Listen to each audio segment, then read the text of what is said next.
A lot of us realtors, and I consider myself an independent because for the first 15 years of my career, 10 years of my career, I was very reactionary. A lot of us realtors are. We're very entrepreneurial. You're just kind of going where the opportunities are. When you shift it and you start actually having a game plan and a map, it doesn't mean you're not going to do the things you're already doing. It just means the back end, the systems are still moving forward. So a lot of people, what they do is they get busy, they run after the business, and then all those clients are taken care of, and then what happens? They're unemployed again, right? We're realtors. We wake up every single day unemployed. It's a reality of it. And to avoid that, or to avoid the ups and downs of being in such a shifting market and all these different things, if you're focused on doing your basic models, you're not going to be that beholden to the whims of the market. Okay. So what does a model mean? It just means doing something consistently. What I always recommend people understand, or it's easier for a framework to look at it. When you're looking at your business, you've got an annual business plan. That's what we're doing today. We are setting our goals with intention for the year, okay, for 2024. But you are breaking your business plan down into bite-sized portions, into quarters, Okay, and each of those quarters is where you're going to check back in with your business plan and see, am I on track? How am I doing compared to my business plan? I was so excited in 2023. Now in Q2, how are we doing compared to that business plan? Okay, you're not going to stick to that same business plan. You're going to pivot. You're going to react. You're going to say, okay, this marketing didn't work so well, and you're going to be able to actually have something you're going to be able to resort to. Okay, so. Oh, shit. Okay, yeah, good. Come on. Okay. What we always do is we start off with creativity, and then we think we're going to add models after.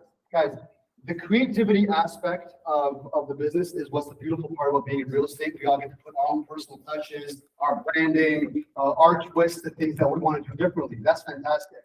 But behind the scenes, the skeleton of your business is all the same. Okay, so the key is making sure that the backbone of your business is strong, so then you can start doing your creative stuff that you're going to do and implementing your business that you see fit.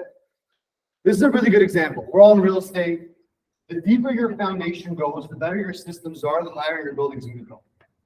Now, I'm not telling you what goals to have. I'm not telling you to build a huge skyscraper. If those are your goals, though, I can guarantee you will not come close to 10% if you don't have the proper systems in place. Okay? If you want to just have a basic, go on to 12 deals a year, okay, that's a foundation for a single family home.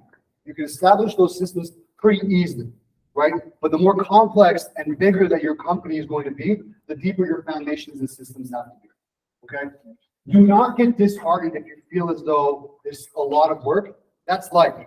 It's always going to be a lot of work. There's always something else to do. It is the journey that is so fun. Acknowledge and understand the fact that you are not the realtor that you need to be to achieve the goals that you're trying to achieve.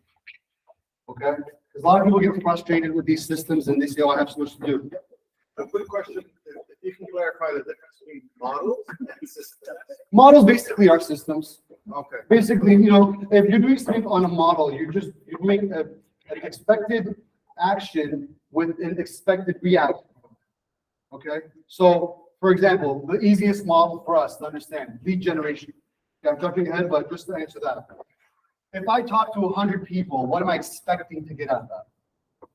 The lead, conversations, people that have add to my database. And you have another database or another model for what you do with that database. But everything, it is not that complicated of a business. We have very set expectations of what we want to do. We have things that we have to execute day in and day out. When the lead comes in, you figure out what machine are you putting it in and let the machine do the work for you. And that's the key, is that we're not running around and you're like, oh my God, I forgot to get back to that person. Well, if we're running around and we don't actually have a game plan, that's when you're playing catch up all the time. And that's when mistakes happen, you get sloppy, you forget to call somebody back, whatever happens. Whereas when you have a system, okay, every week I'm reviewing all the leads that came in. Every single person that's come in. Has everybody been added to my database? Have I put them in a particular category? Have I done this, that, and third? Right? And when you have these kinds of systems, it's going to allow you to establish expectations with people on your team. Right? A lot of people are like, well, this is what I usually do. Okay, well, write it down. You guys know that McDonald's has a 27-page section on how to make fries. 27 pages. But that is why the fries are the same in Brazil, the fries are the same in Russia, in Canada, all over the place, because there's no guessing into this. It's not like somebody gets to buy a franchise and say, okay, I'm going to do it this way. I'm gonna add like some Cajun powder on it. No, it's not. You have to follow the set recipe and the set instruction on how the layout of the kitchen is. Because those are systems, those are models. You're doing the same activities with the expected result in the end. Okay? Does that make sense? Yeah. All right. So, the breakthrough system. Nothing can be based completely on sheer talent. Everyone goes on this line, you're a natural agent, you're a natural agent. That's only going to get you to a certain point. The goal is, you got your natural ability, you've got your models, you're going to systemize something. And like I said, you're going to accomplish something and it's going to lead you to another problem, which is a beautiful thing. So you're going to hit your ceilings, you're going to be very intentional with what you're doing, saying, okay, what's my ceiling right now? What's the issue? Is it I'm not converting my leads well enough? I've got too many leads, but I don't have anybody to give them to. I need somebody to hire on my team. What does that look like? You're going to define what it is that's actually holding you back and is giving you that pushback. And then you create new models and new systems around that specifically, right? Intentionality is everything that we're doing, guys. So we have an annual business plan. We're operating on a quarterly heartbeat, but each quarter has 13 weeks. So when you say my goal this quarter is to do X amount of deals, that sounds fantastic. But then you got to break it down. Okay, to get these kinds of deals, how many numbers do I have to get my lead gen, my lead follow-up, week in and week out? It's not just doing it one week and be like, okay, I had a good week. It is doing it consistently. Okay, that is one thing that I always want to just keep harping on as an agent myself. We have this very kind of like, okay, I had a good month. Let me take it easy now. Or I closed a deal last night. I'm going to take it easy. No, right? This is your job day in and day out. If you are being intentional with your business, doesn't matter how good or bad the stats were, you are doing the exact same thing, focused on improving with the next iteration to keep getting those numbers up. But you have to establish a baseline. So if you are operating without a business plan, without knowing how many leads you got, what your conversion rates are, you're going in blind. You really don't know what areas do I have to improve. If you've got your numbers, I can look at your numbers from lead generation to ends closed. And you can find where's the disconnect. Somebody might be generating 300 leads a week, but they're only getting one end. Okay, well, that's a conversion issue. Something's happening. Your lead generation is off the charts, but you're not executing, you're not showcasing your value, you're not doing something where that's falling off. So just improving and say, okay, instead of focusing on, I got to do my listing presentation. No, let's focus on what we can do that's going to be a slight improvement just to get that conversion number up. So you're not trying to reinvent the wheel. Right now, it is all about establishing, understanding what it is that you are doing, and then pointing out the areas that you're going to improve on to get you to your goals. Does that make sense? Okay. So the business is full of problems, guys.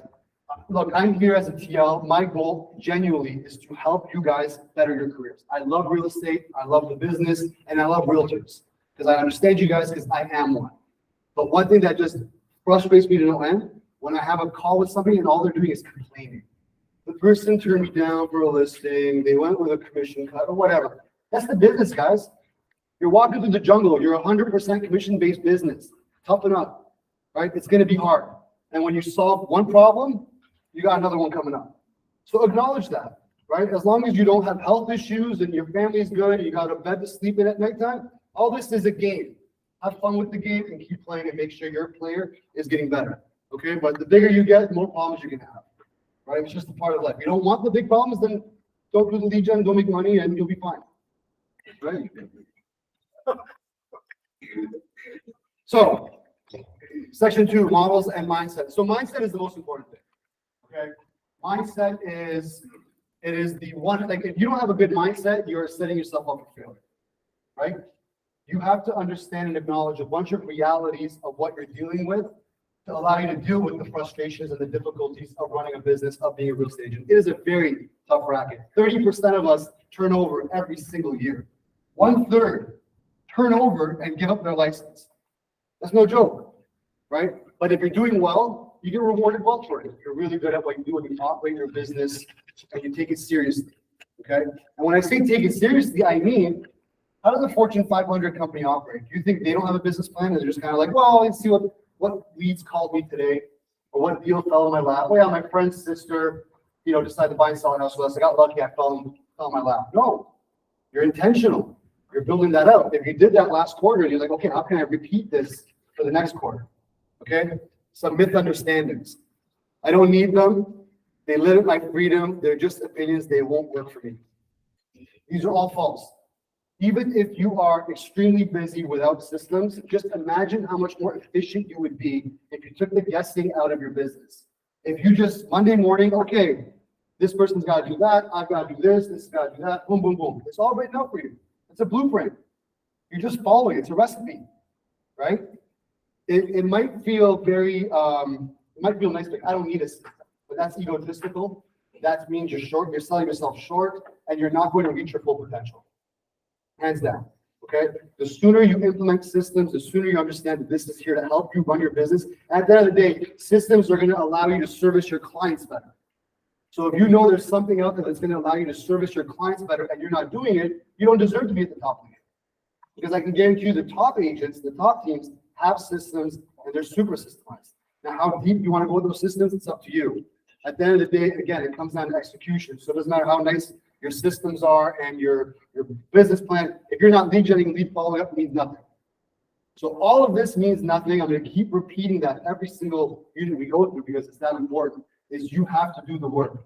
You have to get comfortable with the rejection and the failures and all that fun stuff. So think like a millionaire, your big why. I'm not going to go through all these. Like I said, we're going to have a shorter class today. But your big why. Who has their big why? You don't have to share it, but who has thought of it and has it written down and thinks about it every day? Okay. This is what is going to allow you to push and persevere. The big why has to be more than just money. If you just have a dollar amount in the bank account, that's not that motivating. Money is, it's just digits on a screen. What money is going to do is it's going to allow you to have the freedom to do the things that you want to do. Money is a tool. Money is a tool just like all these other things we're going to talk about when it comes to leveraging. Okay? So it's beyond the money. Money is going to do what we're going to be talking about. Of course, money is important, but it's not your driver. It's not your motivating factor. At the end of the day, if you say, I want to take my kids to Disneyland for 2 weeks and pricing that out, that's $25,000 for a vacation right there. That's your big why. That's an experience. You can't put a price tag on that because just imagining the fun you're going to have with your family.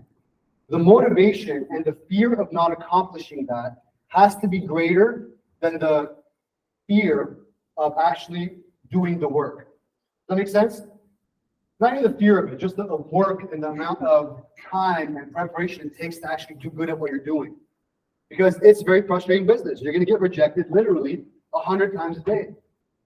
People are going to tell you, screw off, real estate agents have no value, you're a scammer, you're this. Some people you thought was a slam dunk listing went with somebody else. It's going to happen.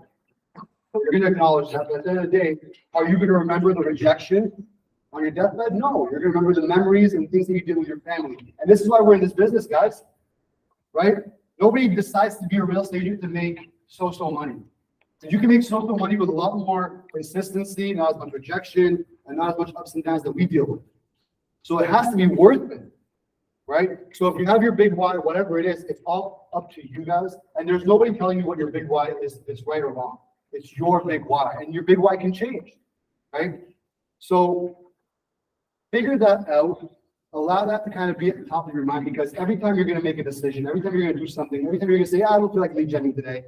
I'll call that person tomorrow. I'll do this. Just know that it's going to affect your numbers. It's going to affect your ability to do the big why, which is what is getting you out of bed every single day. Okay? So the big why is really important, and everything else will fall into place after that. But aside from that, growth mindset.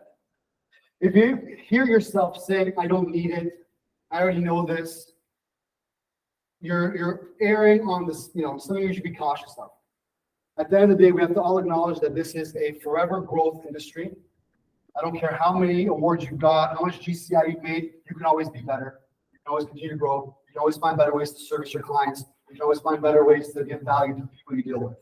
So focus on that. Don't worry about the craziness going on outside, the shitty agent who lied to you, didn't return your call. That's them. You focus on your world and how you can continue to service the people around you better. 100% accountability. Every single thing that you guys are dealing with today is 100% your fault, right? It's your fault. You're up there with your awards. It's also, you're dealing with it when the bills are adding up. You got people to pay. It's all on you. It's not the market. Everyone says, oh, the market's in a ship right now. We're down 30%. Yeah, we sold $8 billion in real estate so far this year, guys. So somebody's making money. So would you guys agree that it's possible to gain market share in a market that's shrinking? Pretty doable, because there's agents out there who are going to be dropping out of the business. There are agents who are losing market share, who aren't adjusting to the times, of course. But there's also out there who are like, you know what, this is the time for me to grow. This is the time to get back to basics, double down, and take over some of that market share. So I don't care about the interest rate, how hard it is. Yes, you're going to have to work harder. You're going to get rejected more. Your conversion rates on online leads are going to plummet. I think people have already noticed that. That your conversion rates on door knocking is going to plummet because nobody's interested. Everyone's like, no, I don't want to talk to anybody. It's going to happen. But again, it comes down to just numbers. You have to do the work. So whether you're talking to 10 people a day, 100 people a day, or 1,000 people, that's on you. But it's math. You talk to enough people, you're going to get somebody that's interested. Okay? but the work you put in is all on you. And then the discipline. Discipline is about doing the things you need to do when you don't feel like doing it. You're not going to be motivated every single day. You're not going to feel excited about this every single day, right? Bodybuilders who are training for Mr. Olympia or whatever, do you think they want to wake up and eat the crap that they do and work out the amount they do? No, but they have a goal. They're like, I need to do this to get me closer to what I'm trying to accomplish. And that's the key. Okay, so we're going to talk about foundational models. If you've read the MRE book, you're very familiar with this foundational model. I highly recommend you look at it, embrace it, love it, tattoo it on you if you have to. Okay? Leads, listings, leverage. Every agent needs more of at least one of them, if not all three. But you're always looking at your business plan and saying, what do I need more of right now for me to grow? If you're a brand new agent, you just need more leads. That's the simplest one, to be honest with you. Okay? Leads are just people to talk to. The leads are going to get to your listings, and then you've got leverage. Does anybody know why we want listings to be a part of our pillar? It allows you to have more time. You can service 10 listings much easier than it would take you to service 10 buyers. Listings are going to bring people to you. It's not that fun to be a listing agent in this market, I understand. But again, at the end of the day, when you've got your models and systems in place, they'll help you deal with the shift. But at the end of the day, listings bring you sign calls. Listings give you the opportunity to market yourself. It really allows you to grow. And then leverage. Leverage is the most underutilized one because I think a lot of people think leverage is only when you hit a certain production, which is not true. Leverage is what we all need. You have to say, give me a lever long enough and I can move the entire world. You guys heard that saying before? Enough leverage, you can accomplish anything. The goal as a business owner is to make more with less of your time. And you cannot do that by always learning your scripting and doing it all on yourself. It is not a badge of honor to say, oh, I painted my client's house, I dropped off the sign, I went and put the lockbox on, I went and picked up the deposit check, and then I went and did showings. You need to leverage your time. You need to make sure that you're focused on your highest and best use, while people in your ecosystem are helping you with the things that are not giving you the best return on investment. So leverage is super important. We're going to talk more about that, about the organizational model, but this is important for you as a brand new agent, which we'll touch on. Okay. Any questions or comments so far, guys?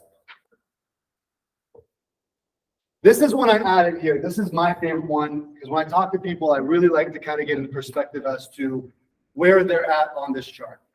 As a real estate agent, you have 5 actions, 5 activities that are going to get you paid. Okay? Lead gen, lead follow-up, appointments, showings, offers. These 2, you're going to be doing until the day you park your license. Every day that you operated as a real estate agent, but did not contact someone new who did not know your name yesterday, or a day that you did not contact your database to see how they're doing, the people who went and lead generated, you weren't a real estate agent. You're playing pretend, or you're taking a day off. It's okay to take a day off, but understand that if you did not do these actions today, you didn't do them yesterday, the day before, you're not doing the real estate work. You're waiting for the market to just throw something at you. Okay? Appointment showings and offers, I wish you could do that every single day, but these are contingent on the activities you did over here. As you become a more productive agent, you're going to leverage your time to spend more on the highest and best use of your time. So what I mean by that is, if you break down your lead generation, so if you're lead genning 3 hours a day, every week for a year, you get a couple of deals out of it. When you break it down, you made maybe $50 an hour. Lead follow-up, you're talking to people who actually know your name. They're a little bit more open to speaking with you. They've got your mailers, emails, whatever.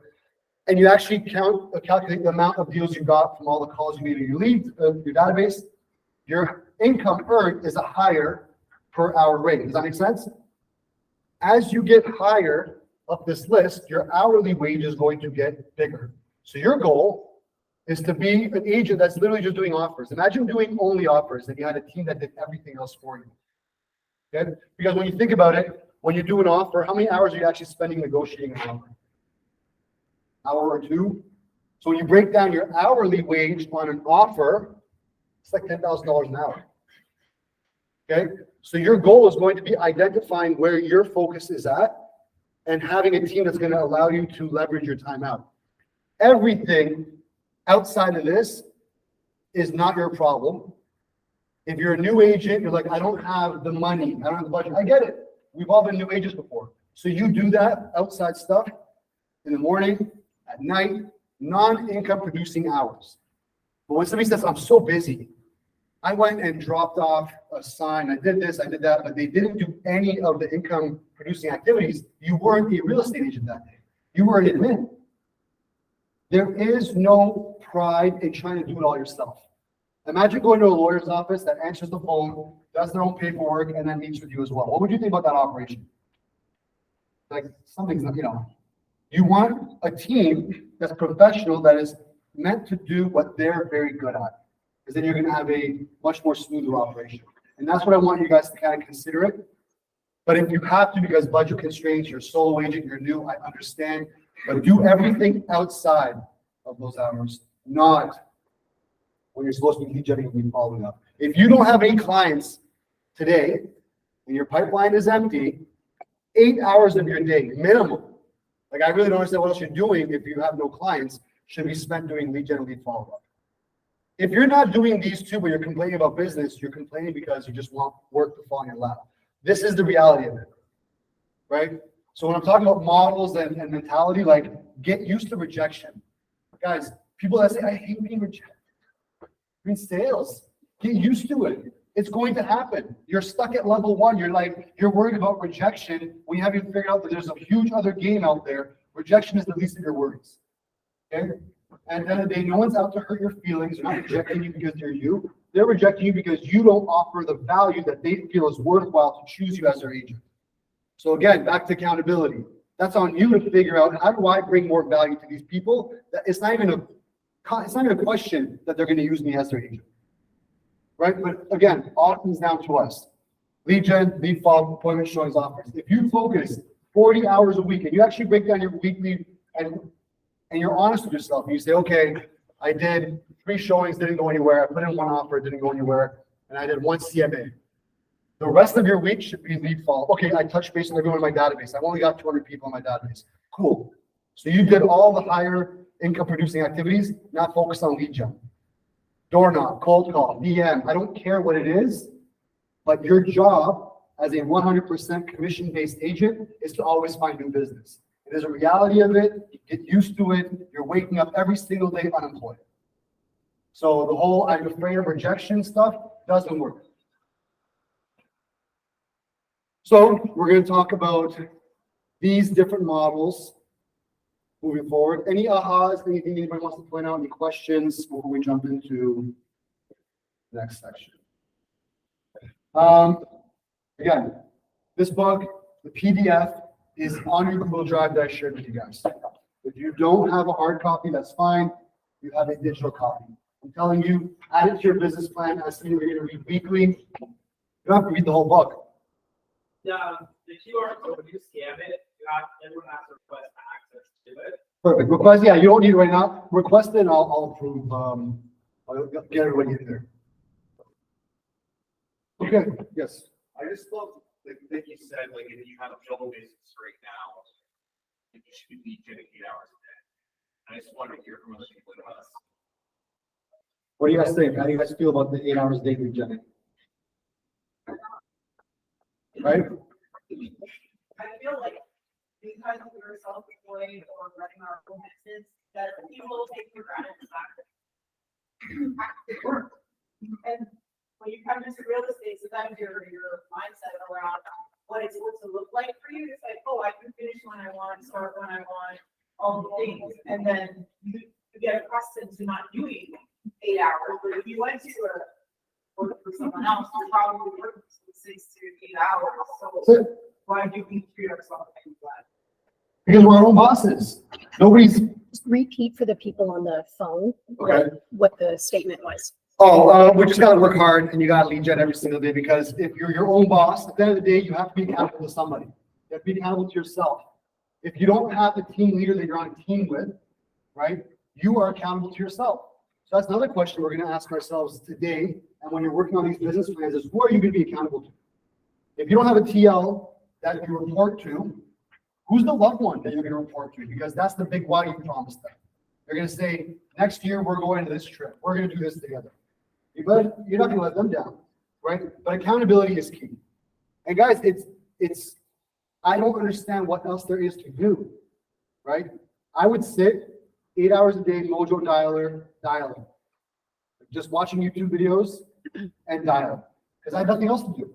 And we're gonna talk about leverage. At the end of the day, it's very time intensive. You don't want to build your entire business and think you're gonna do that for 40 years. But at the end of the day, you're gonna figure out different ways to leverage your time, leverage money, leverage tools to generate more leads. But at the end of the day, something has to be moving on your machine that's constantly bringing people in. If your database is not growing week over week, your business is dying. Some people don't have databases. We're going to talk about that. Okay?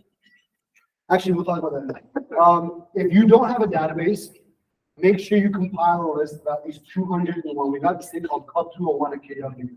It's a proven statistic that agents that have at least 200 people in their database are significantly more productive than anybody that doesn't have that many. And it's, this is them reviewing like hundreds of thousands of agents' databases, but it's common sense.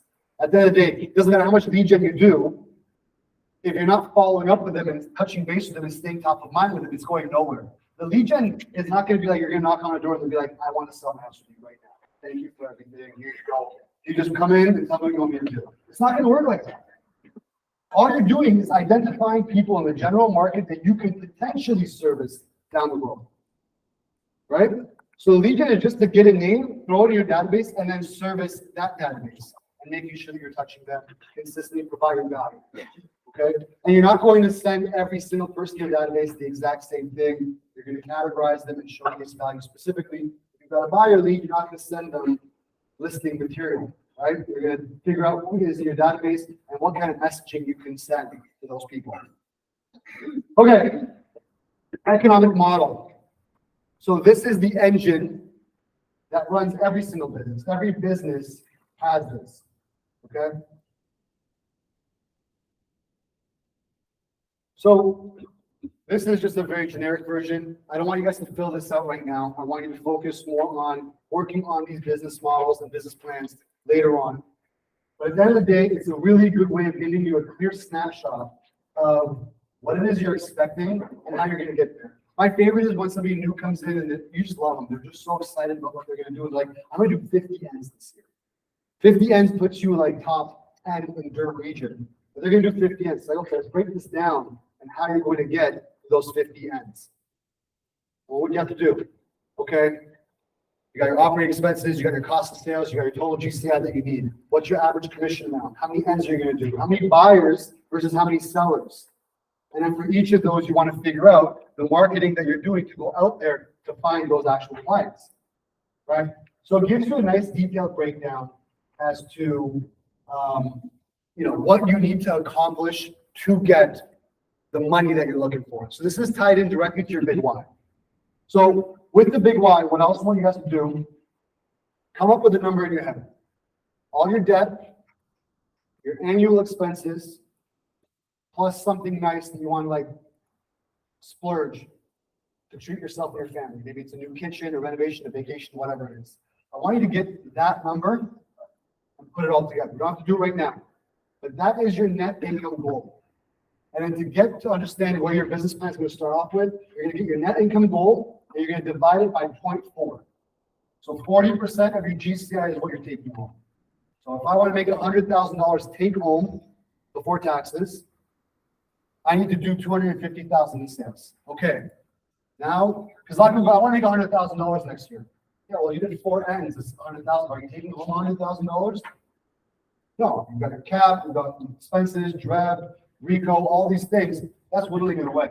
So if you genuinely want $100,000 in your account, that looks a lot different than just 4 ends. You're gonna do 12 ends. Okay. The beautiful thing about this, guys, again, it's a model, but you get to customize it.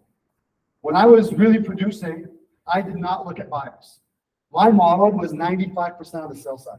I did nothing on the buy side. I would take the referrals that would come, I'd hand them away, do whatever I want with it. But I did everything based on just this.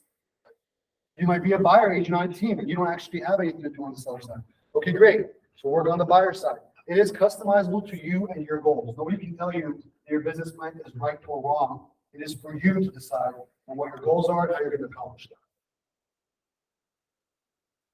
So,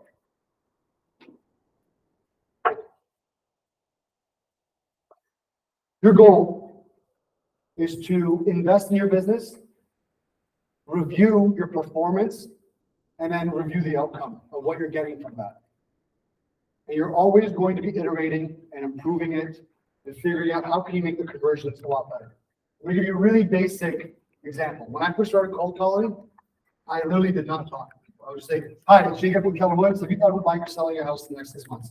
And they said, no, fine. I literally was just looking at numbers. I didn't care anything. It was just like, are you thinking about buying or selling? Yes or no? No, okay, fine. And I'll do that. It was like bashing your head against the wall until you finally realized, hey, there's got to be a better way to do this. So I slowed the scripting down. I tried different things out. I tried different call to actions, asking that they want me to put them on a newsletter. And these little iterations got to the point where I was maybe getting 1 out of 20, I was getting 1 out of 4. So that in and of itself is leverage. You're doing more with the same amount of time, right? So you got to track your numbers just to know where you're headed and where to know how you're going to improve things for the next one. So elements of the model, you got 30, 30, 40. This is what they say for a millionaire real estate agent. If you're not at a million GCI or more, you're going to see these numbers skew a little bit. If you're a solo agent on your own, your net income is probably going to be sitting around 55, 60%. Again, this is just a model. It's giving you a snapshot of what you should be aiming for. There is no right or wrong answer. Everyone runs their business differently, but it would be good to see, your numbers and you can kind of review. How did we do last quarter? Well, our cost of sales were actually like 45%.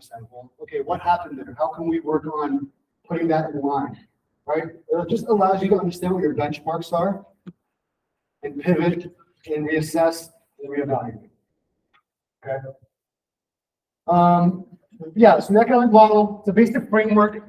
Guys, you're running a business. You're investing money. And again, I'm speaking from experience in the sense I used to just spend money. Like, I'll do $500 on online ads, see what happens. It was very haphazard and just kind of throw stuff at the wall and see what sticks. But when you're doing it intentionally and saying, it's not about saying, I don't want to spend this money. It's about saying, I want to spend this money and make sure that I'm getting a return on my investment. So, okay, I did $100 in my online leads for the last 4 months. How many leads did we generate? How many of them are we in touch with? How many have we converted? If you got one deal on the last 3 months worth of online ads, it might be worth it. But you don't know until you're watching it, you're assessing it, and seeing, okay, does this make sense? You might say, hey, you know what? This has been my number one lead source, expense-wise, but it's giving me nothing. Reevaluate, you move it around a little bit. But you don't know any of this until you're starting to track your numbers. So it may seem very overwhelming. There's so many different things. It's not going to all be done at the same time. One step at a time, right? But the key is, even this, leverage. Doesn't mean you have to do your numbers. Numbers, like, I'm a numbers guy, but they hurt my brain when it comes to accounting. I just get it takes me a couple of days just to put the numbers together. I'm dreading it. So I get a lot more done by just giving my bookkeeper, here you go, do this. That's leverage.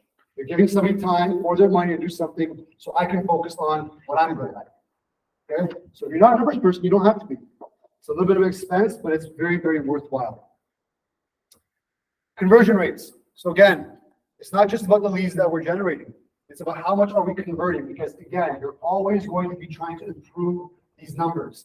If your conversion rate is 25%, that means 1 out of every 4 people you're signing. So is it better for you to focus on doubling your marketing budget and spending way more to try and get that number of deals signed? Or is it better for you to focus on converting 50% of your meetings? Right? You're going to do more with less, but at the end of the day, okay, I've already got the appointments coming in, but my conversion rate is shit for some reason. Okay, how do I improve that? So now my next goal for the next month is 25% conversion. I want to be at 50. Okay, how do we do that?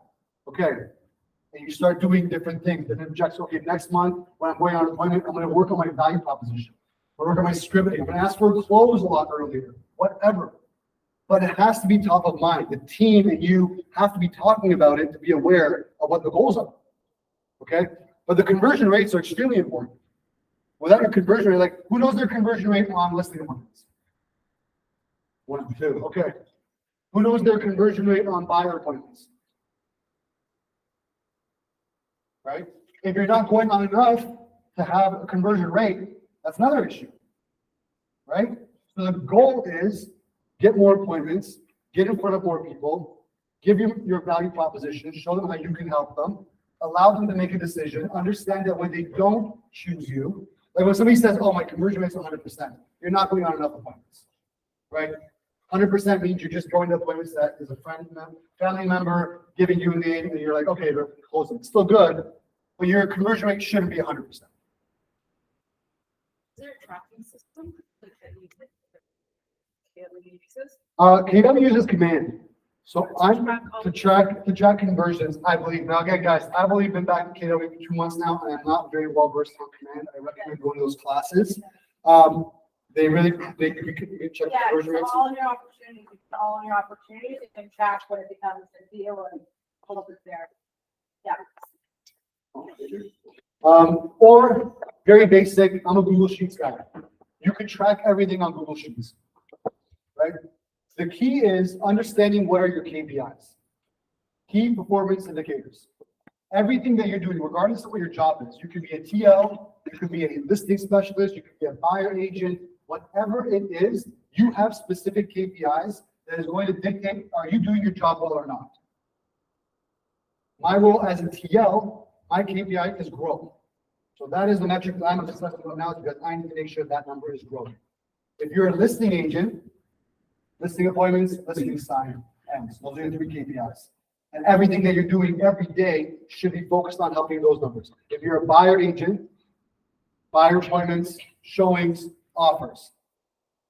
If any of these numbers are 0, the above number has to get bigger. If you had 0 appointments consulting with somebody on getting approval or whatever it is, you didn't talk to enough people. Because I guarantee you guys, somebody's out there looking to buy real estate. They've already bought and sold $8 billion.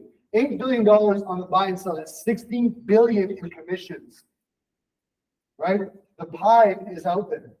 It all comes down to you actually doing the work and making sure you're getting in front of the right people. What are the KPIs on the seller side again?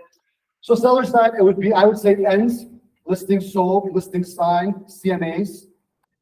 Oh, no, yeah, so. So the CMAs that you booked. So if I'm focused on listings, and that's my goal, Listing, yeah. CMA, how many market evaluations did I go on? Yep. How many of them did I sign? Yep.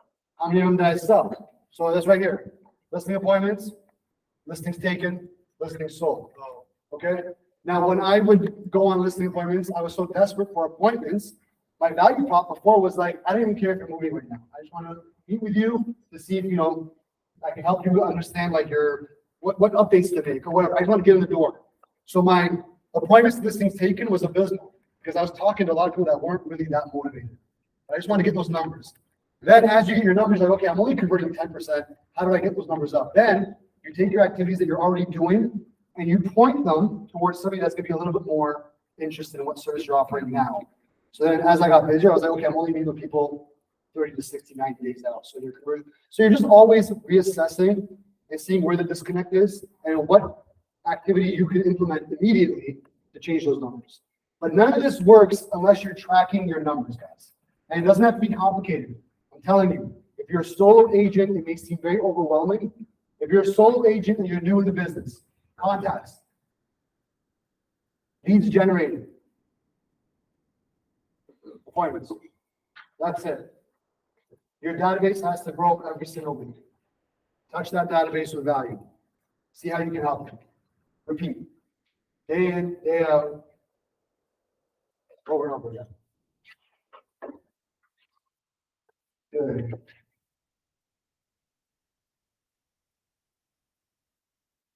Any ahas or questions before we jump into the next section?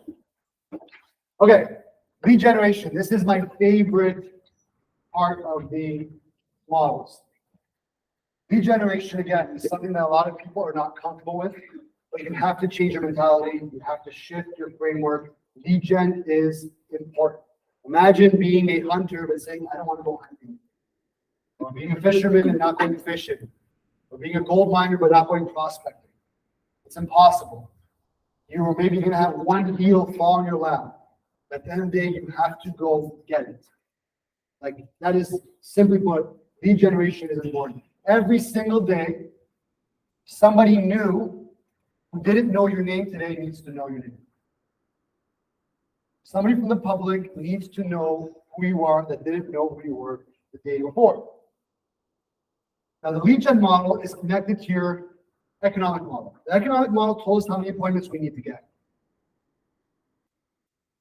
But the lead gen model is going to help us figure out how we're going to get to those appointments. Okay? So, who knows the difference between prospecting and marketing?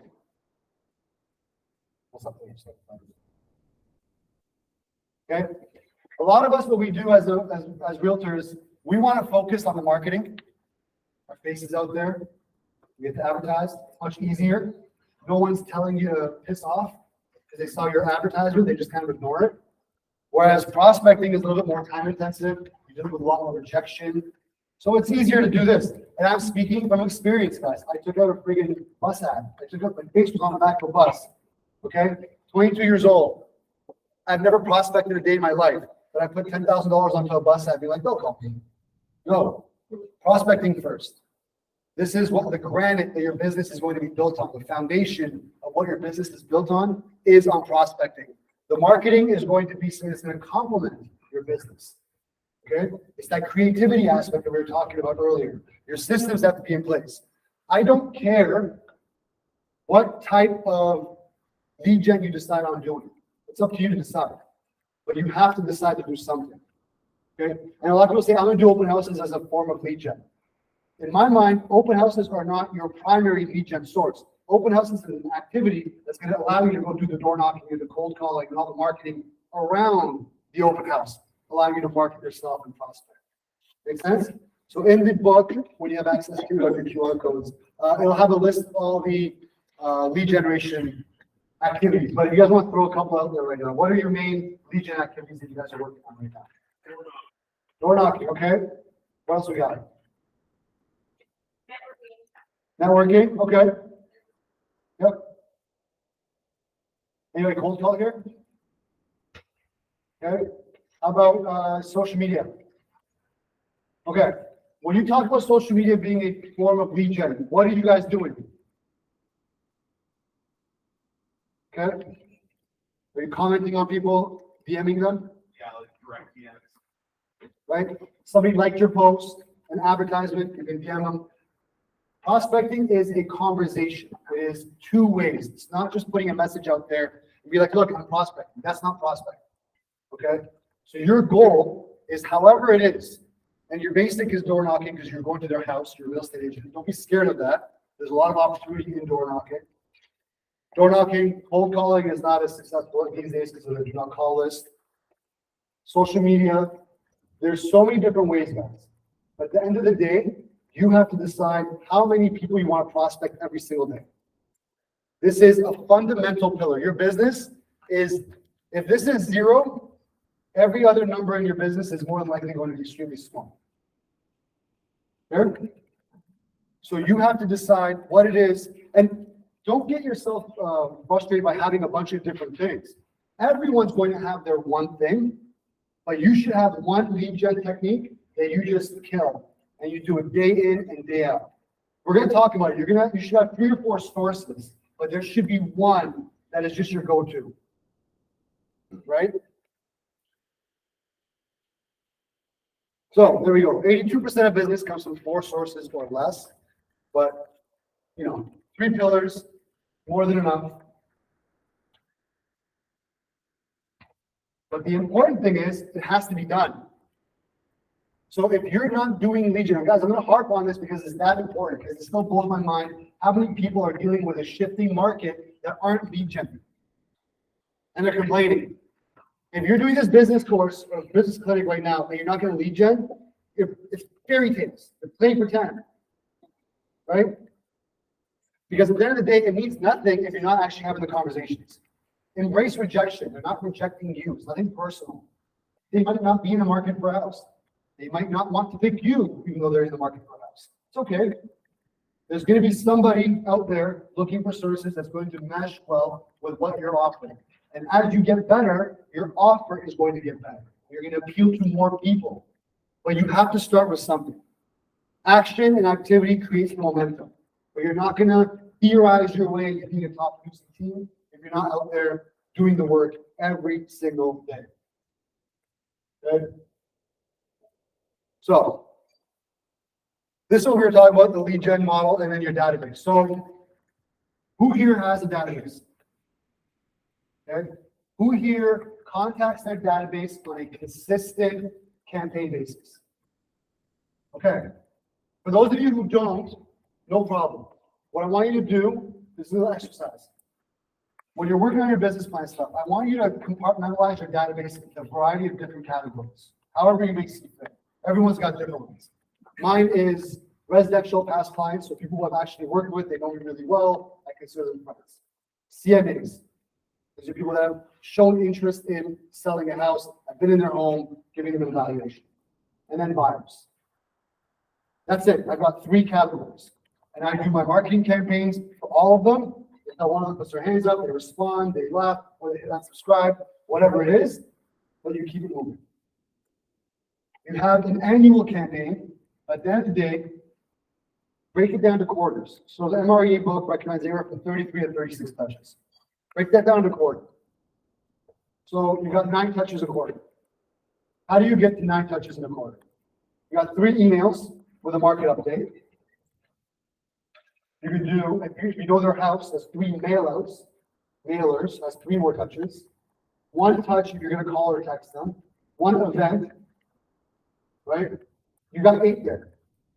Don't look at it like you're bothering them.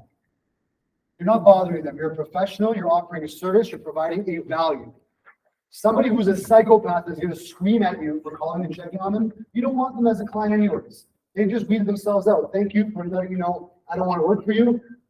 Onward and upward. But you have to have your database. You have to have your people identified. And then you have to convey that message to them on a consistent basis. So quarterly can be done 4 times. The messaging is going to change, right? One's going to be Christmas, the other one's going to be fall, the other one's going to be spring market, whatever. But the consistency, the heartbeat of your business is being done on a quarterly basis. Does that make sense? Yes. Sorry. No, no worries. 36 touches, are you working with all the clients only or just every? Anybody and everybody. Now, my 36 touches will be different with somebody that I've worked with, like res. Guys, I don't do Popeyes, like I just cringe at the idea of Popeye. But a res client would be more likely you're going to pop by as opposed to a lead. You just got their name. You're like, yeah, I'm just popping by. How you doing? Right? The actions will not convey as well, depending on your relationship and how warm they are in your database. But you have to identify everybody in your database has. Everybody that knows you and you know them. One thing that I do, if you don't even have a database to start with, if you were to have a wedding tomorrow, who would you invite? You put everybody on your list. Once you've done that, you go on your Facebook. Every single friend you have on Facebook, you add to that database. Then you go on your Instagram. Everybody you got, you add them there. It's a lot of work. Yeah. You're not going to make 6 figures just kind of like posting pictures and motivational quotes. It is a lot of work.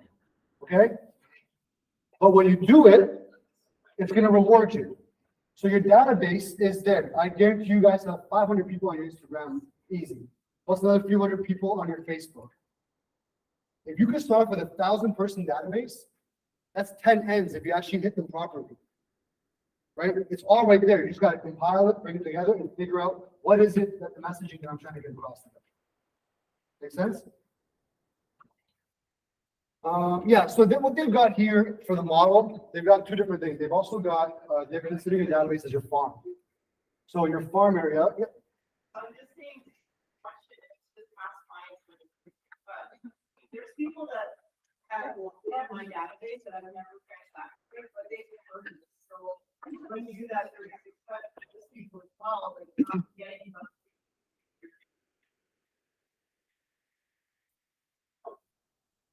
They need to hear from you guys. They need to hear from you. It blows my mind how we all think like, I don't want to bother them. Well, then you're not providing enough value. If you feel like you're genuinely bothering your clients, just checking in to see how they're doing, reassess what it is that you're offering your clients.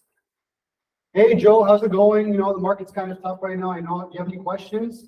I'm here if you need anything. No, I'm good. Thanks. Cool. Have a good one. Not that hard, right? We make this like huge ordeal out of it, and it's nothing. At the end of the day, just do the work. Lead gen and lead follow-up. Your database has to have heard from you consistently. If your database has not heard from you in the last 90 days, it's no problem.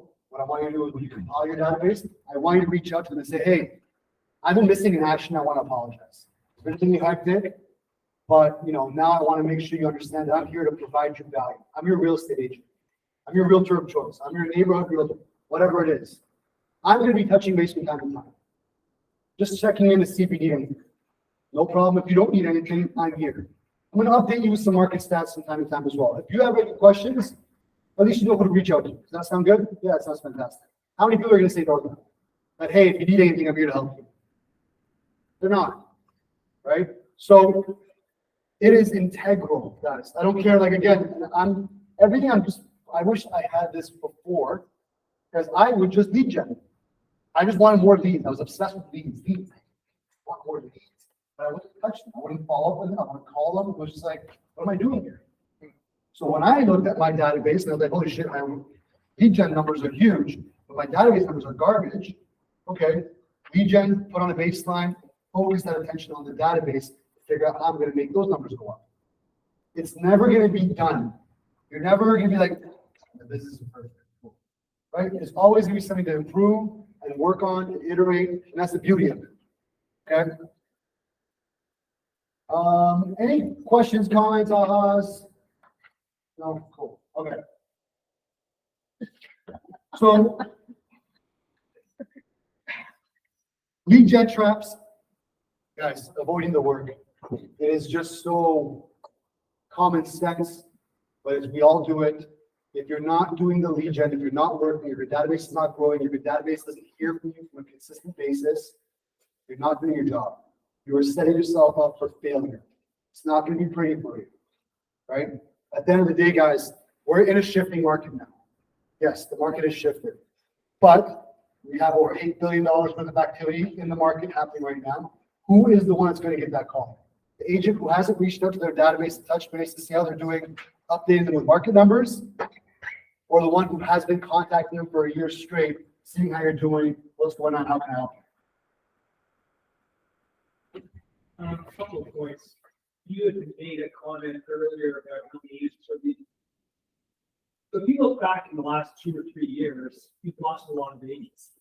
Any business, anybody they sold houses to are represented. You look also at the fact that my understanding is that in the next 3 years, 60% of the mortgage there's going to be a lot of people that are not upside down, but stressed in the past. So there's an opportunity there. Did you guys hear that? Everybody hear that? Yeah. So one of them is that there's gonna be a lot more agents leaving the business. And since they've already left the business, there's a lot of people that bought a house with somebody that has no way to make contact. So wide open. And then we've got, what was it, in the next 3 years? 60% of mortgages are coming up for renewal. People are gonna be a little bit more motivated to move. So while the overall narrative is, yeah, the market's gonna shift, look what's happening in the market, there is still a lot of opportunity. There's still a lot of activities, but for the ones that are actually working at it. So that's a huge point right there. 30% of the agents leaving, 15% of them weren't doing any business, but there are some that did end, and you're just like, I can't handle this business, it's not for me. That's an opportunity for you. Right? A really good point. Thanks. So yeah, guys, the lead gen is what's going to be the machine and the motor behind everything that you're doing. The lead gen is the reps in the gym. The lead gen is the work. This is where it all happens. Okay? So what I want you all to do is to pick 3 different lead gen sources. I know we only listed door knocking, cold calling, social media, so like those 3 right there. You can do it. But if you want to do open houses or whatever it is you want to do, set a number of how many contacts you want to have on a weekly basis. What feels like a busy week for you? How many contacts? Who wants to do 100 contacts in a week? Who's in bold right now? Okay, so you guys all should be doing at least 100 contacts per week right now. Okay? So does that sound fair that if somebody's doing 10 contacts a week, the person who's doing 100 contacts is statistically likelier to have more success than the person who's doing 10? Like it's not, right? You're just doing more activity, more likelihood that you're gonna have a conversation that's gonna go somewhere. So if you're doing 100 conversations versus somebody that's doing 1,000, it's just math, guys. Right? Realtors love the new shiny object, the new thing that's gonna get you all the leads and all this and all that. Nothing. It means nothing if you're not doing the actual work of lead generating and following up with your database. I mentioned that a few times now, right? Just keep on. Maybe once. Okay. So these are just examples. I get people like, oh, I could never do this. You don't have to. Do what you feel you're comfortable with and what you believe is going to provide value for your client base. Okay? But these are great ways to connect with people, to convert them, have an event, right? Home buyer seminar, homeowner market update, whatever it is, right? People love to get together with other people, talk about certain topics. You're going to figure out from your database what they want to hear from you. If you're getting a question from your database that's consistent, it's a marketing idea, right? But at the end of the day, you have to do something along these lines, guys. Nobody can tell you that you're right or wrong for how you're going to build it. It is your business. It is your baby. You decide what you want to do. But do something, right? Your minimum touches should be 18 a year. 18 a year means what? Monthly mailer, a call, an event invite, right? It's not that hard. But if you implement a system where you're like, okay, January, February, March, I'm doing these contacts to these people in the database, you're not running around saying, oh, I gotta get my newsletter up today. Newsletter's ready. Ready, you're gonna add a couple lines, maybe put a personal touch on it, but it's good to go. It's automated, it's a recipe. Set it and forget it. Okay? Best practices. Do we have that here? Are the newsletters in command? Yeah, they got newsletter command in command as well, right? Yep. Yeah. Okay. So avoiding the work, not tracking your leads and not adding them to the database. That is like doing all the work and then just kind of like dropping at the very end and being like, I don't want to finish this stuff. I got so many agents that tell me I generated like 80 leads. And it's like, I didn't put it in my database. Well, you just did that for nothing. You threw away money. Think about each lead is worth $10. Okay? Remember the highest and best use we were talking about? So you're going to figure out how many leads you need to get to one deal. You're going to be able to actually calculate your cost per lead or the revenue per lead. And you figure out how much it costs per lead is. You figure out how to leverage that. You can go super deep into this. At the end of the day, you have to be tracking it. So what I want you to do as best practices, every week, whether your beginning of the week is, my beginning of the week is Friday. My Friday is where I kind of regroup and I look at what I did from the week prior. Review your broker bay. Make sure you've got everybody that you were paged by, you added them to your database. Review all your emails, whatever it is. It feels like a lot of work, but this is what you got to do to make sure that nothing's falling to the wayside and you're not losing money. Right? So you add your emails. Oh, yeah, I spoke to this guy. I forgot to add him. Even if you don't have all the information of the person in the database, that's fine. At least you know what you need next. So if I've got a name and a phone number, but I need an email. Okay, so then we're going to create an email script or a script to be like, how can I get this person's email address? And so whenever you have a lead that doesn't have an email address, you're going to call them, hey, I'd love to send you a report. That's going to tell you all this amazing data on real estate. What's your email address? Right? Vice versa. If you've got the email address but no phone number, what's the best number for me to call you? I've got something I want to talk to you about. Whatever. You get to decide. But everybody should be in your database. The database, we call it the data bank. That's what's going to feed you. That's what's going to pay your bills. The database is like planting, farming, right? You have to water it. You have to make sure it's growing. You have to prune it. People that get rid of leads, don't do that. Just put them in a tier that's going to get your generic crap and send them. And then one of them is going to eventually put their hand up and you pop them back in to another campaign. But we'll be like, oh, I got rid of like 800 names. I just want to clear my list out, right? No, just put them in a little category and figure out different ways to get them to put their hand up again, right? But this is what's going to dictate the success of your business is how big your database is and how often you're contacting them and how often they're responding to your contacts. Make sense?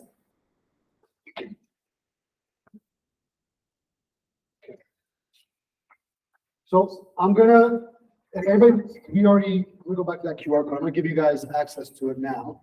So these you guys can follow along with this. Okay, if you guys want to all scan it, I'll give you all access.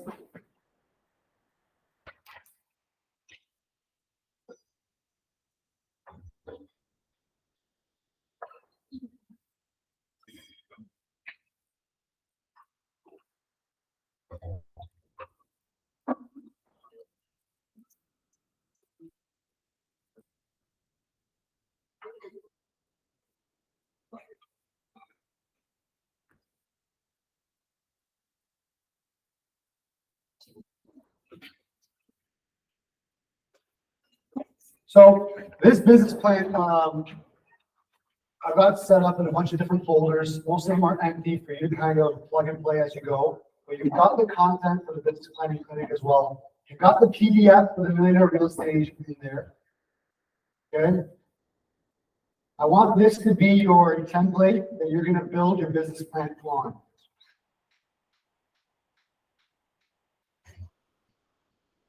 Can you get in?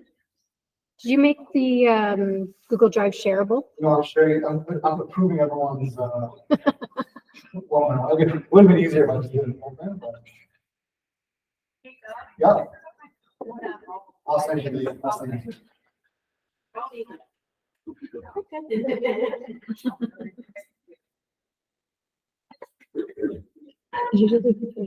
Yeah, we've been going at it for an hour and 15 guys. Who wants to stretch our legs, grab a coffee?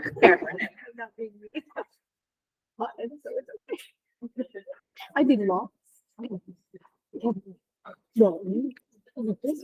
I got it. Okay, Shannon, I'll see you later. Yeah. What's the biggest? Oh my gosh, crazy. I know my school consciousness is there to be like, everybody's fine. We take it. He's individually approving everybody, so we're taking it.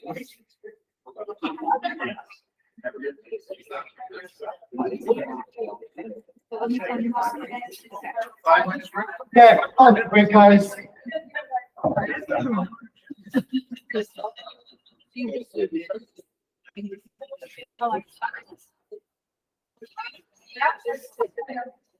for a little bit of it. Do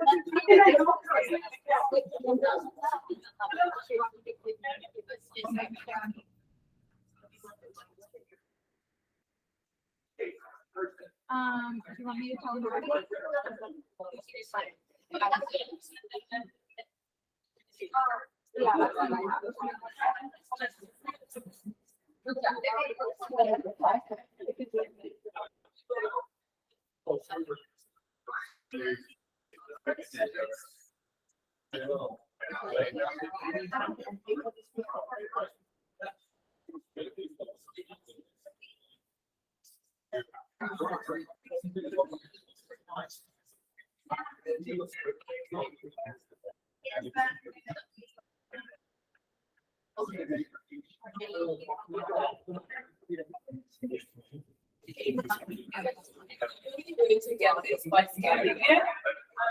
It's not working, right?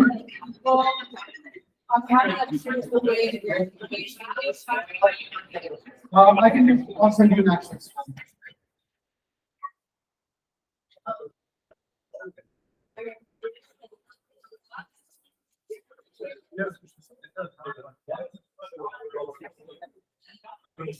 What you know?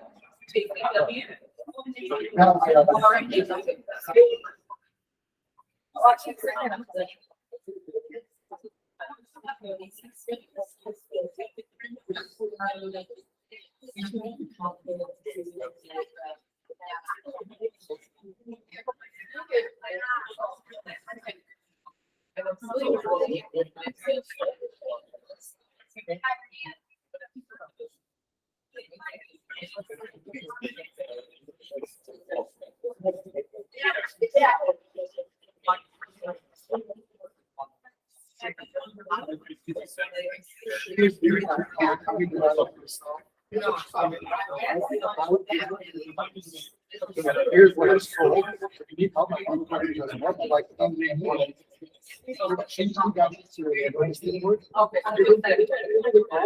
You can also, like, what do you do? I just think Yeah, it's similar to what's going on in the right?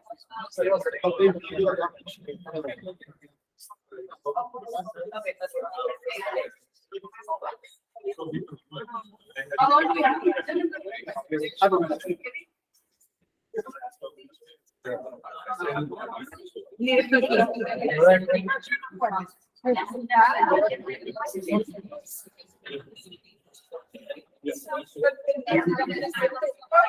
Yeah, I know.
Guys, we'll regroup at 1:30.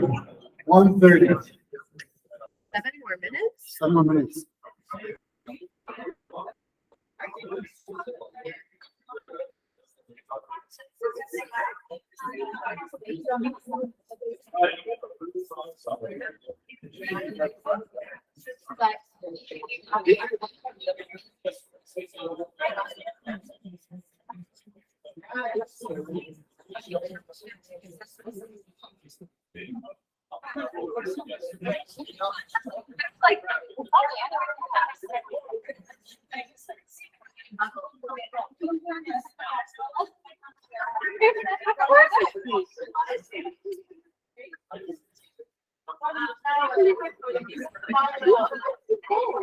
Put it on the stereo night. I'm sweating like a sweating.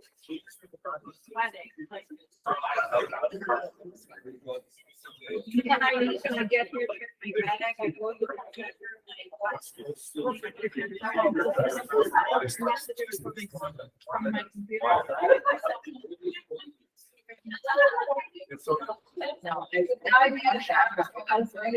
I would want that.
Everybody ready to start? Everybody can grab their seats.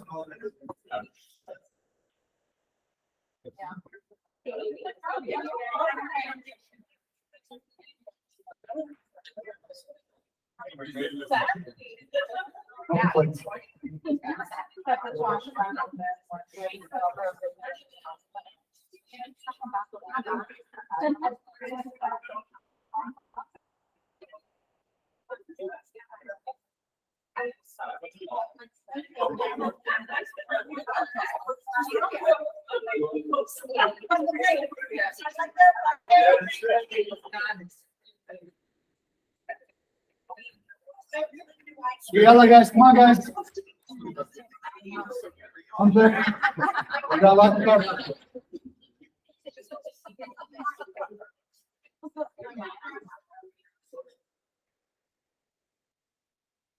So how do we get access to that? Which one? The QR code, you can use it, right? So does it go in our drive? It would have been much easier if I just did it public. You know what I mean? Yeah.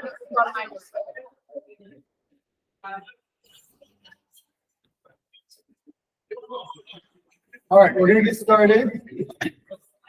Oh.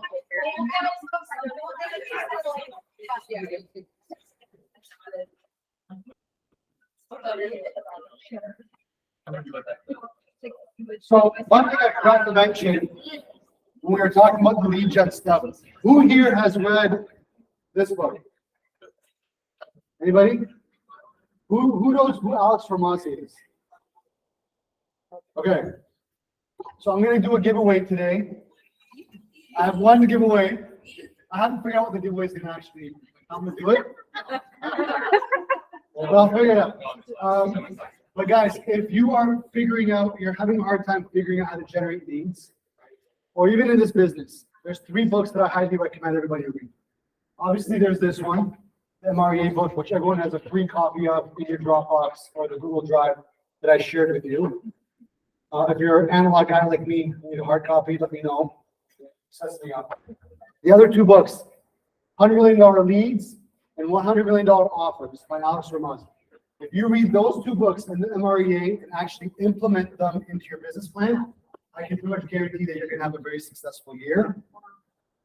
Again, leads is the kind of cornerstone for your business. So you always want to figure out better ways to generate leads from the general public. So you got your lead gen model, the tracker, it's all accessible in your Google Drive. I wish I did it public, but I think I've accepted everyone's request for access to the Google Drive. Go through that after today and figure out which area you want to start off with. Again, there are 4 or 5 different models. Doesn't mean you're going to do them all at once. If you don't have a business plan, do that first. If you already have a business plan, but you don't have an economic model, do that. If you already have an economic model, but you don't have a lead gen model, do that. Okay? But just do something. So, budget model. This is how most of us operate. We don't look at the numbers. We don't have to worry about the numbers, but it is not true. You want to make sure that you are aware, because at the end of the day, you're operating a business. It doesn't make sense if you're going to operate a business and not know your actual numbers. Like, who watches Dragon's Den or Shark Tank? One of the most common questions they ask is, what are your numbers? And what do they say to the people that are like, I don't really know. Well, you're not really that legitimate of a business person. So at the end of the day, you need to know your numbers. Having a budget model is going to allow you to do 2 things. Number one, it's going to make you have a profit and loss statement. It's going to give you a snapshot of where you are in your business. It's going to give you a roadmap to figure out where you want to focus on, what you want to grow, where you're going to kind of dedicate some of your budget to. Invest, don't spend. Every dollar that leaves your business, you should be doing it with the intentionality of it's going to bring you something back. This is true for staff that you're hiring, right? This is true for marketing and advertising dollars. And this is true for things that can utilize when you're helping sell a person's home. At the end of the day, there needs to be a reason behind everything, okay? And then practice accountability, not accounting. You don't just want to get a snapshot of what you spent and being told, okay, that's what you spent. You should know ahead of time. Like, okay, I'm expecting to make X amount of dollars. I'm willing to budget this much to my business plan. And you're going to break that down to the different types of lead generation and marketing that you've got. If you are, I think everybody's in the same boat right now where they're noticing the shift. Everybody should go back to basics. Everyone should just get rid of the things that have been dead weight. It's kind of been on the fence. You're like, I don't know, should I keep it? If you don't need it, get rid of it. But it doesn't mean get rid of everything. It doesn't mean don't spend $1 because you are a business. Businesses have to spend to continue to grow. You just want to be much more intentional with your growth plan. You want to make sure that the money you're spending, you're getting an ROI on, right? Imagine being like, yeah, I spent $100,000 on marketing. I made $80,000 in commissions off of that. Is that a good business plan? No. A lot of realtors do that. A lot of realtors would rather chase the GCI than the actual profit margin of their business, right? But what motivates you? Do you want the award, or do you want to actually live a lifestyle that you're going to be able to fund things and enjoy to reward yourself for all the hard work that you're putting in here? Okay? So, budget terms, just so if anybody's not familiar with it, you got your cost of sales, your gross profit, operating expenses, and your net income. We're not going to dive too deep into these, but you should know these terms if you're running your own business. Okay? If you're a buyer agent, you're not involved in this, that's no problem. You should still have your own budget as to what you're spending, just to know where the dollars are coming in and going out. Okay, guys? So again, we're talking about the benchmark. 30, 30, 40 is just an example. The more you make, the more efficient your business is going to get. So don't get upset if your numbers aren't in line with the model if you are doing 150 or any amount here or there. But at the end of the day, as long as you're tracking it, then you can actually say, okay, I want to grow X amount of dollars. I'm willing to spend Y to get the marketing needed. And as long as you have a roadmap, there's no right or wrong answer. Again, as long as you're cognizant of the fact of where the money's coming from, where is it going? Okay? Because when markets are good and money's coming in and everyone's getting deals done really easy, you start realizing how many things you just had on auto pay on your credit cards. I signed up for a AI program. It's easy. I'm paying $50 a month. We've had it for almost 2 years now. I'm like, wait a minute, it's still going on. I haven't used it in ages, right? So it's like, just look at your statement and say, okay, is this necessary? Do I need this for my business? If you say, yeah, I do, I can't, doesn't make sense. I'm not telling you to get rid of your CRM. You need a CRM. You need something to operate your database on. But at the end of the day, you might not need some of the extras that you've been paying for, thinking it's going to help you. Good idea is to report your credit card as being lost. So they reissue you a new number. Yep. And they don't renew your, all your. Well, automated ones, yeah, 100%. It starts coming back to you saying, you need to renew. 100%. That's the easiest way, honestly, because I remember I signed for a VPN years ago and I couldn't contact the company and cancel it. Visa wouldn't let me do it, so I was like, okay, I'll just cancel the credit card. So that's exactly it. I canceled it and start over again. But it's important to know the numbers, you guys. And this is the part that a lot of agents don't like, right? Because you're more focused on the sales aspect, all that. But if you are, and even if you're a solo agent, you're still a business. You're a brand. You should be operating as a professional business, but even more so if you actually have people working for you, you want to instill those good habits in them. A budget is extremely important. And it's going to give you something to check in with. And guys, Keller Williams is an amazing example of a brokerage that leads with what they say. They have an open book policy. You can see the profit sharing, you can see all the numbers, you can see how they do it. And I'm witnessing it for the first time on the back end. And it's legit, like transmittal day, they are focused on like getting all those numbers put in. And now when you look at it, like, oh, you have a snapshot of every single month over month, and you can see the health of your business, right? It is extremely important. I highly recommend you don't scare yourself off and start off small. There's a template as well involved that actually in the MRE book. Is there anything known as a miscellaneous expense in your budget? No, nothing's miscellaneous. You should be able to actually put that expense in one of the categories that they've got for you, right? So you should know where your numbers are going and what you've got allocated for your budget. Again, it's going to give you a really good health check. You can check in on it on a bi-weekly basis. Some people do it weekly, whatever you feel comfortable with, but at least once a month, maybe once a quarter if you're really not, this is not your primary focus. Don't do this if you haven't focused on lead generating and you're not generating income. Zeros all across the board. Everyone knows, okay, I'm not making money. Cool. Get back to the lead generation model. Make sure you've got money coming in before you start figuring out the budget stuff. But if you've got no money coming in, you shouldn't be dedicating a certain amount of your money towards something. Okay? Your marketing and advertising budget should come from necessity as you grow. And what we always do is we put the money in first because like people will come to me if I spend the marketing dollars. Right? So bring it back to basics, do the simple stuff, do the free things, the things that cost you your time. And then eventually as you get better, you can leverage out and start hiring and doing different things that's going to allow you to generate more leads in less amount of time. Okay. That was the budget model. This is the organizational model. This is the most important thing, I think, for every agent to kind of understand. This is where your leverage comes into play. This is every single one of you is somewhere here on this chart. And again, there is no right or wrong answer, right? It just comes down to what the realities of it are, I guess. Okay. All right. So go back 1 second. I should have done it public, guys, but I just didn't think of it. So, all right, there you go. So the organizational model, guys, is going to allow you to leverage. Leverage, as we discussed earlier, is one of your pillars of your business. Leverage is going to allow you to get more done in less time. It is not a badge of honor talking about how busy you are, dropping off deposit checks and writing your own listing paperwork and talking about how busy you are as an agent. Because that's not being busy as an agent. You're busy being a real estate agent and also moonlighting as an admin. Okay? And I understand, is that good? And I understand the necessity of it, but at the end of the day, you want to focus and get into the position where you are at least level 2 as quickly as possible. What's level 2?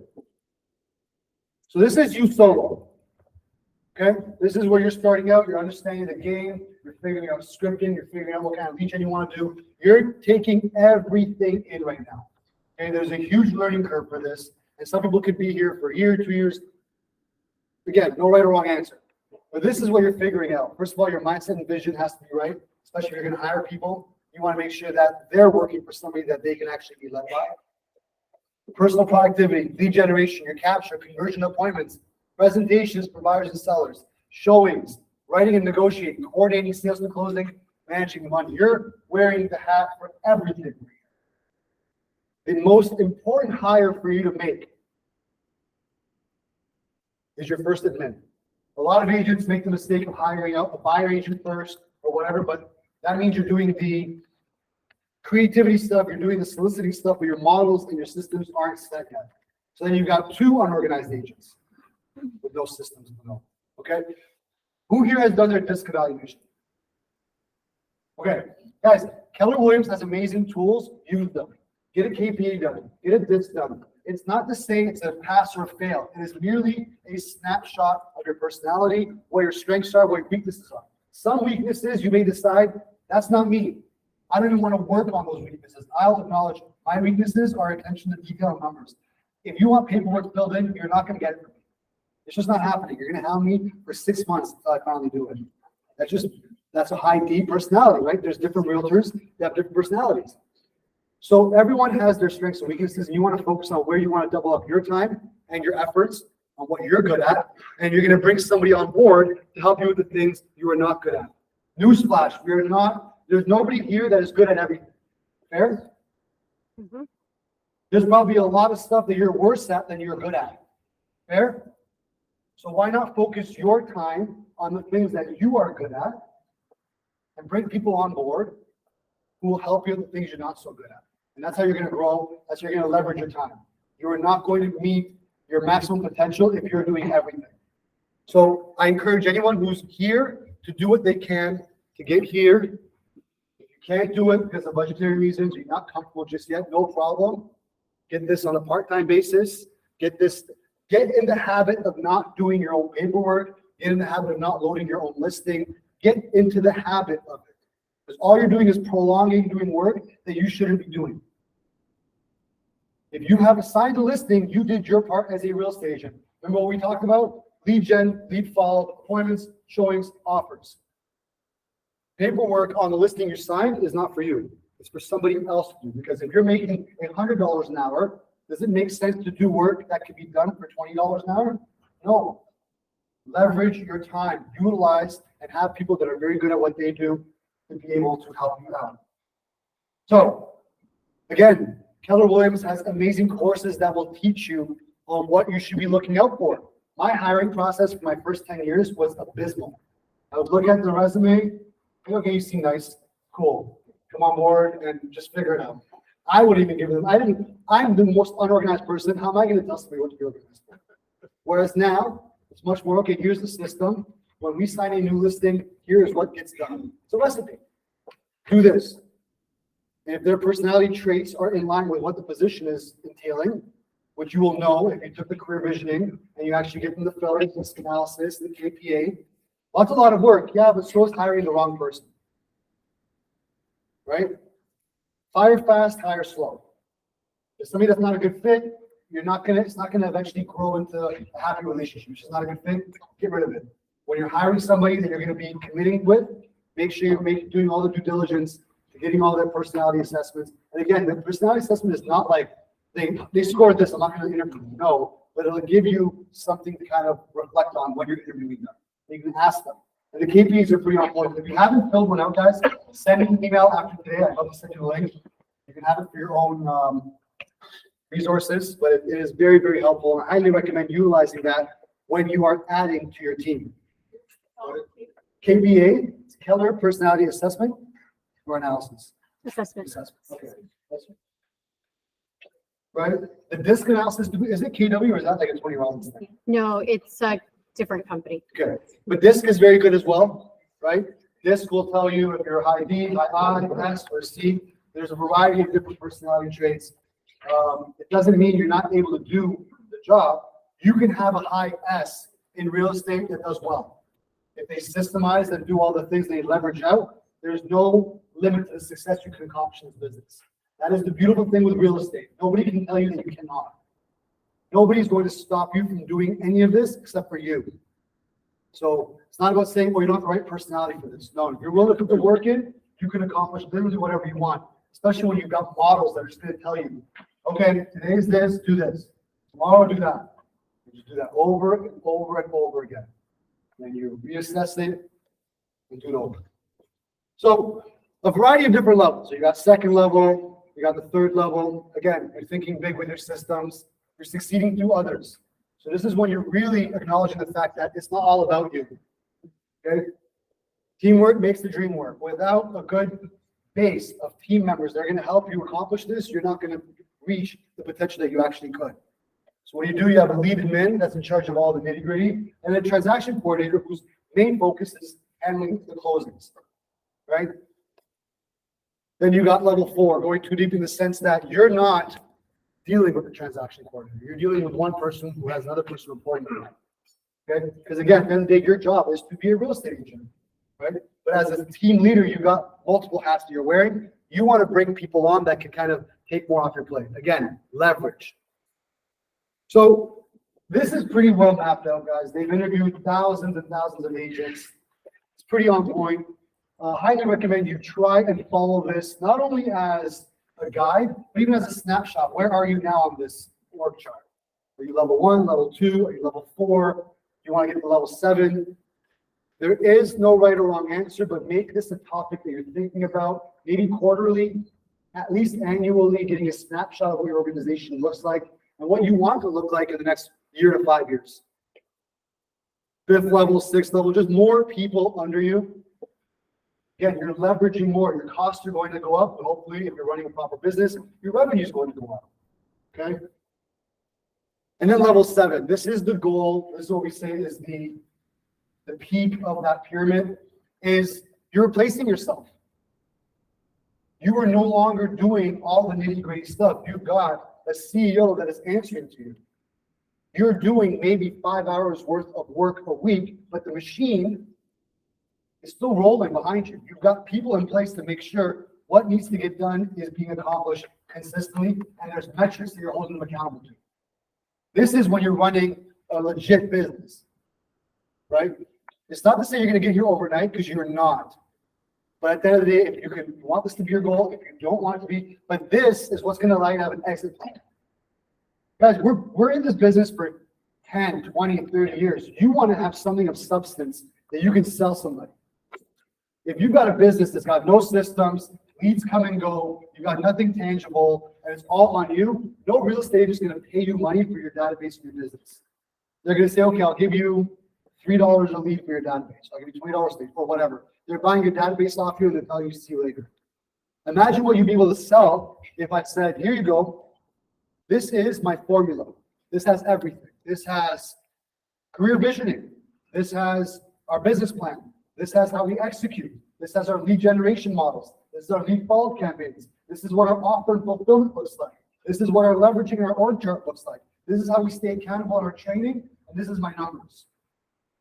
I have made X amount of dollars this many years in a row. Business is going to sell for maybe what, 3 times that revenue, whatever. But that is an actual entity. You've got something tangible here, right? That's when you're actually getting to a business where you can separate yourself from either just generate income passively or sell it. But we all want to get something for all the hard work we put in for years in this business. Nobody wants to work in this business for 30 years and just hang up their license and walk away from it. Some people might give away their database where they're going to generate 25 cents or 25% referral fee. Okay, great. You're monetizing it somehow. But that's still not what you really want. You want somebody to look at your numbers like, I'm willing to give you $500,000 for this and then some on a referral fee basis. You can negotiate whatever you want, but they're going to have something of substance if they're going to give you 6 figures plus for what you've built. So it's not going to be easy. It's not going to happen overnight, but this is the goal, guys. This is what you want. You want to be able to walk away. It's not, and I keep saying this because I used to take it as a badge of honor where I'd be at dinner and I'd be answering calls. Oh, look at me, I'm so busy. I'm so busy I can't eat dinner with my girlfriend. I'm just on the phone working on offers. It's not like that, right? But we feel like this thing where it's like, look at me, I'm so busy. No, it means you don't have a team in place. It means you don't have systems in place where you have a high-paying job, not a business. You want a business. Something that's operating with or without you being there every single day. If your business cannot operate without you, you have a high-paying job. So understand the difference. Up to you what you want, but I highly recommend at least trying to build towards this. The models are in place. It's been done before. You're not reinventing the wheel. Trying to reinvent the wheel is very exhausting. Every day trying to come up with something. There's a formula, guys. It's right here in front of you. Thousands of people have done it before. The book's been around for 30 plus years and it's proven. Okay, but the key is actually implementing what you're learning. Any comments, Rajas? Who wants to be a 7th level? Right? That's what we want. Life by design, something that's going to generate you a healthy income that you can go away with your family and enjoy vacation and still make sure that people are working back home and the checks are coming in. It's not going to be easy. It's not going to just be like affirmations. Like, I can do this. I can do this. No, like, you got to do the work. And to get to this level, you have to have done everything. You're not going to take shortcuts. You're not going to skip lead gen and figure out this amazing way of not doing the work. I heard this quote, it was amazing. The magic is in the hard work you're avoiding. It's as simple as that. Everyone has that thing that they know they need to do, but we're always trying to figure out ways to avoid it. Just do that work. Do that work and follow the processes and keep working on it, and it's going to grow. Okay. So that is 7th level. Now putting it all together. So we learned all about a bunch of different things. Everyone is going to have different expectations, different goals, what they want to do next year. Do not compare yourself to any of your agent friends. Do not compare yourself to the top agent in the office. Everyone has different goals, expectations, and the way they approach this. I want you to look at where you are in your career and where you want to go, whether it's a year from now, 3 years from now, 5 years, 10 years from now. Think long term, and then we break it down and we get back to simpler basis and start from square one. So this, and that's in your Dropbox as well. So this is what I made to help me kind of visualize and organize my businesses. This is what you're going to be working on forever. It's never done. It's done the day you're out of the business. Okay? Before you do anything like we did today, we got our career visioning. You want to make sure that you understand what is the reasoning that is getting you out of bed. What are you doing this difficult business for? We're creating a business plan. We're creating 411s. 411s are how you break down into quarterly, how you're going to stay on track with everything. Execution, monthly and weekly. You better believe you're having a weekly meeting. If you're not having a weekly meeting with yourself, if you have no agents on your team, you're doing nothing. You're not managing your numbers. You're not looking and staying on top of your business. So however you want to do it, just start every Monday, every Friday, every Wednesday. It doesn't matter. Just do it where you're reviewing it and start small. Start reviewing the basic KPIs that you're trying to track. Right? And again, guys, it works for anything. I want my online leads to increase. Okay, well, how do we do that? 2 things. Get in front of more people, accounts reached, and get more unique visitors on your website. So if that's your primary focus, then you make sure those are the 2 KPIs you're going to track every single week. And how do you get those numbers to go up? Okay, we need to send traffic there. And you break down what are the different things that you're going to be doing to send people there. Lead gen, lead form, and your offer. This is your business. At the end of the day, this is great, but this means nothing if you're not actually doing this. This is how you get in front of people that do not know you. This is how you stay on top of mind with the people that do know your name. And again, top of mind, I'm here to help you. If you need anything, please don't hesitate to contact me. And this is your offer. What is it that you're actually offering your client base? What is it that separates you? What does the fulfillment process look like? If you're a real estate agent and you do both sides, that's buying and selling. If you're a buyer agent, your fulfillment is going to be looking like just buys, and you're going to be talking to your TL about giving you a little bit more insight on what the process is going to look like. But you should be able to define it. Okay?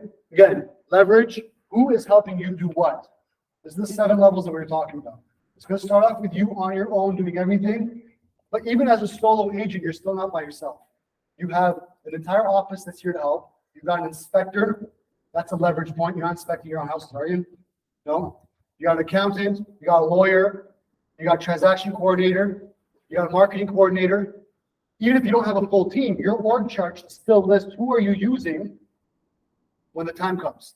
What's that job description look like? Because I'm telling you, once you hit another level where you're kind of trying to break through, who over here can I bring onto my team now? Who can I bring? I define their job description, what am I looking for, and you hire out.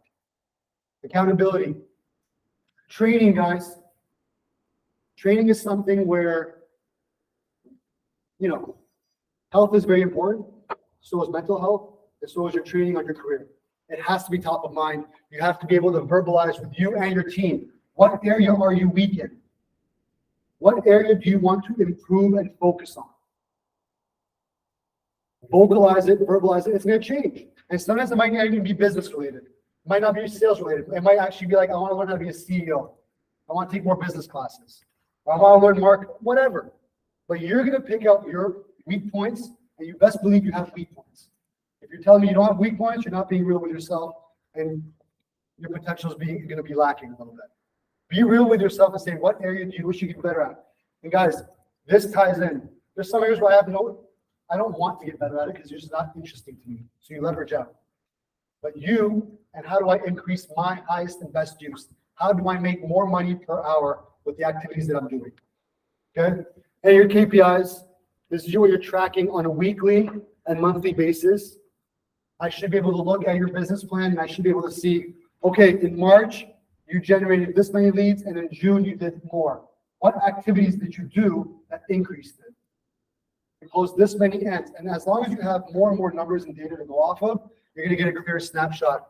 So you're tracking your results that you're doing on your weekly and monthly meetings and your balance sheet and your income statements. This is not going to happen overnight. And it's okay. But every day, I want you to figure out what area of this do I want to figure out or even define. So what I've done in your Google Drives is I've created the folders and a very basic one-liner of what it should entail. And you can go as deep as you want. You can make it as defined as you want. You can have it 1 page, or you can have it 10 pages deep. This is the most important. This is the ones where you should really go deep, right? Don't go too deep here. This is all theoretical stuff. This is all kind of high-level stuff. This is what's executed. This is what's going to pay you your money, okay? And you can go deeper and deeper, but just focus on it and make it something that you're going to constantly work on. And every quarter, say, okay, I want to work on this folder or whatever it is. But it's a never-ending process. You're never done. You're constantly focused on getting better. But the potential is out there. There's $8 billion in sales so far this year and $16 billion in commissions. If you want a little slice of that, it's doable. It's not going to be easy. If you expect it to be easy, I'm sorry, selling Sunset is not really what it's like. You got to actually work.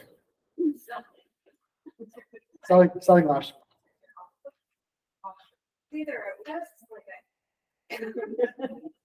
I think that's pretty much it, guys. Any questions or piecing it together? Focus on your highest and best use. Don't do stuff that you can easily leverage out. Doesn't do you any favors. Do the work. Again, there's no magic pill. You actually have to get out there. Whether you're gonna do 10 calls a day, 100 calls a day, I don't care.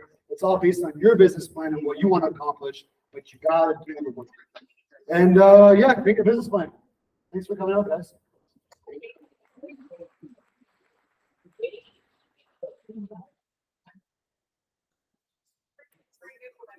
I was gonna do a free giveaway. Yeah, how am I gonna do this? Who's got a good giveaway? Who drove the furthest to get here? I like that actually. Who drove the furthest to get here? Peterborough?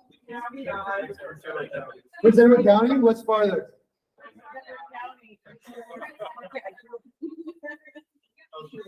Okay, you guys both get one. I'll bring one in for you tomorrow. You're gonna get one too. I ordered 10 of these guys, and I've given away 6 of these. You were the okay. Do you want to open it for Q&A? Oh, okay, yeah. Now we're gonna open for Q&A, guys. Any questions? Well, I know. I wish I could. I only ordered 10. Are they under our chairs? Yeah. Any questions? Any clarifications? Anything you disagree with me on? No. All right. Thank you. So what's the homework for next week's class? Homework. Yeah. Okay. So guys, next week I'm going to be actually doing another class. I'll be here. It's not going to be structured. It'll be more so just answering questions. Build your business plan out. You've got your economic model, the budget model, lead gen model. Play around with it. The book is on the Google Drive as well. Read it, at least the first few chapters. And then if you have any questions or you need help filling in the blanks, I'm here next week as well. Hard copy? Talk to Don. Sorry, what? Hard copy for this. Yep, we have them in the office. Next week this time, right? I think it is 1 o'clock next week. Let me check. But it'll be on KW events as well. Yeah, 1 o'clock. Okay, thanks guys. Good luck out there. Hope you all kill it. You're welcome.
I gotta stop the recording.